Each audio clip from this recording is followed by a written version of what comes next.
Alors merci cher Quentin d'avoir témoigné, merci d'avoir osé, merci pour les mots que tu as posés pour nous décrire ce que tu as vécu et puis pour nous décrire ton cheminement intérieur, ton cheminement à la fois humain et spirituel. Si je disais tout ce que j'ai aimé dans ton témoignage, je crois que je serais trop long. Mais je veux retenir deux choses.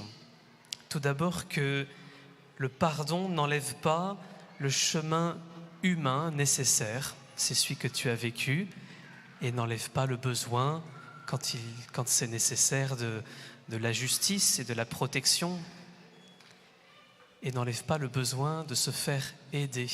C'est ce que tu as su faire avec courage, et peut-être que certains d'entre nous ont ce besoin. Voilà, on vous l'a dit, il y a une équipe dédiée au fond de l'Église qui est compétente et qui est capable de pouvoir aider et orienter. Mais je retiens aussi la deuxième partie de ton témoignage où tu manifestes que Dieu est bon et que Dieu est puissant et que Dieu est capable de visiter même ce qui a été grave.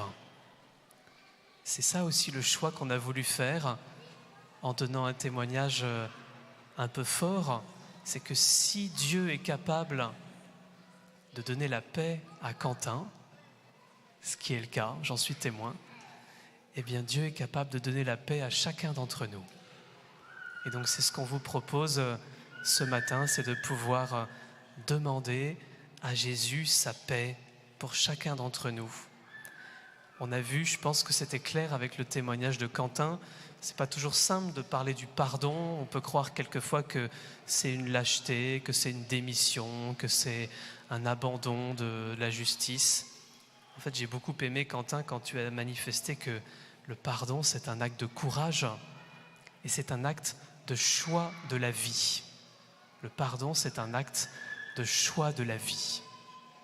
Alors, on vous propose maintenant de prendre un petit temps de prière pour pouvoir confier à Jésus quelque chose de difficile pour vous. Alors on va prendre un grand temps de silence. Je propose aux enfants de faire un petit effort pendant 3-4 minutes. Et je sais qu'ils sont capables. Et puis nous-mêmes, on va demander vraiment à Jésus de nous conduire. Donc chacun confie ce qu'il veut dans ce temps de prière en silence. Ce n'est pas forcément quelque chose de très grave, c'est ce que vous souhaitez, ce qui est important pour vous maintenant.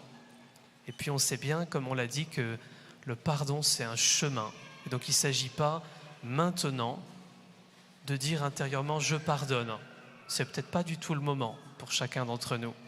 Mais peut-être que c'est, comme Quentin l'a dit, demander juste la force de Dieu pour pouvoir avancer.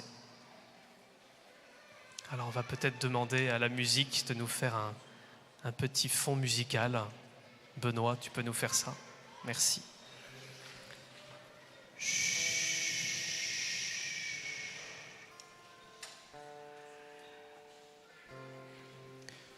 On peut fermer les yeux si ça nous aide. Et puis bien se disposer sur sa chaise, être bien assis confortablement.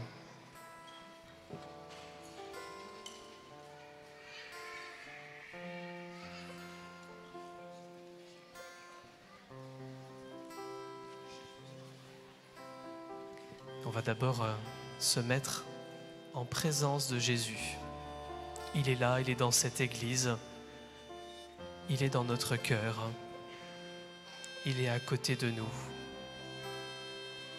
Alors on peut se représenter Jésus à côté de nous, son visage, son regard, son sourire.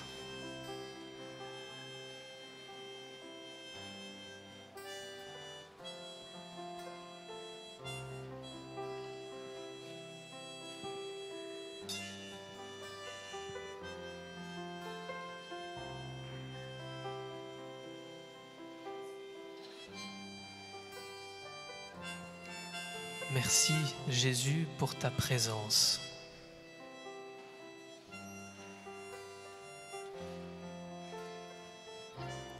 Et maintenant, dans le secret de nos cœurs, on peut confier à Jésus une chose simple, une chose peut-être qui nous a atteints. Et on demande à Jésus de venir visiter cela, mettre sa lumière à cet endroit-là, mettre sa bonté, mettre sa force, mettre sa paix. Voilà, prenons ce temps dans le secret de nos cœurs où nous présentons à Jésus cette chose difficile pour lui demander son réconfort et sa paix.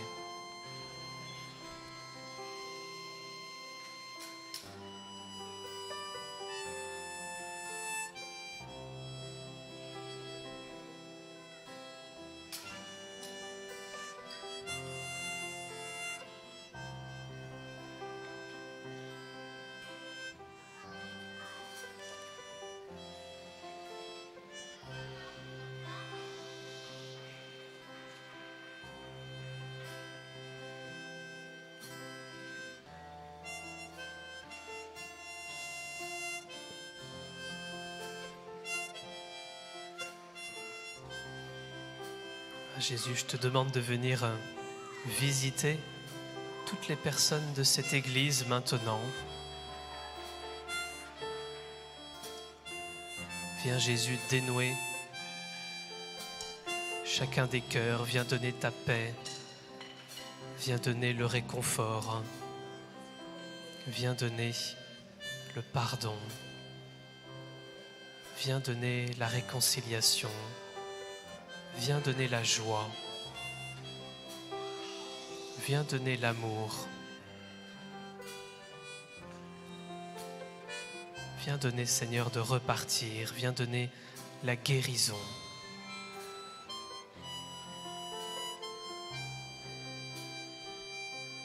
Et peut-être qu'on peut juste, pour terminer, demander à Jésus, viens me parler, Jésus,